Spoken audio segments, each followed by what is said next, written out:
After you are done creating your Bybit account, so guys, you need to follow these steps so you maintain perfect security on your Bybit account, so you are not going to experience any types of hacking or scamming from your Bybit account. Welcome to Ether Airdrop. This channel will discuss about cryptocurrency and latest airdrop to mine. So before I continue, give this video a thumbs up, like, go to the comment section, react on this video, and don't forget to click on subscribe.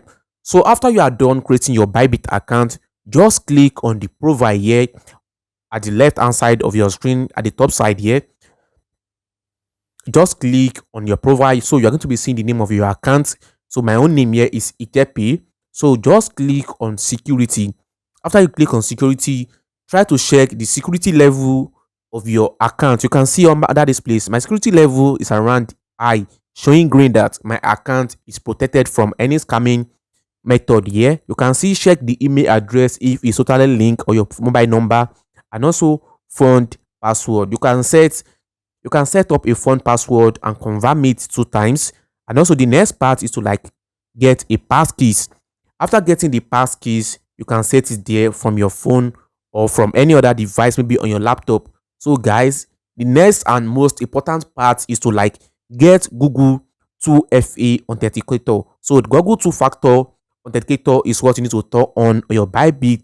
How to do this? Just go to your Google Play Store, or you go to Apple Store, then you download Google 2-factor authenticator, or let me just say Google authenticator, and make sure you link it together to your Bybit account. And also check your withdrawal security, biometric authentication, and trust device and account settings. So let me go to biometric authentication. Under your biometric authentication, make sure you're having your pattern lock or your face ID turn on your Bybit account. So guys, with this, your Bybit account is secure. Your dollar or your asset, your BTC or your crypto asset is secure with all this security method on Bybit. So before I call it a day, give this video a thumbs up, like, go to the comment section, react on this video, and don't forget to click on subscribe.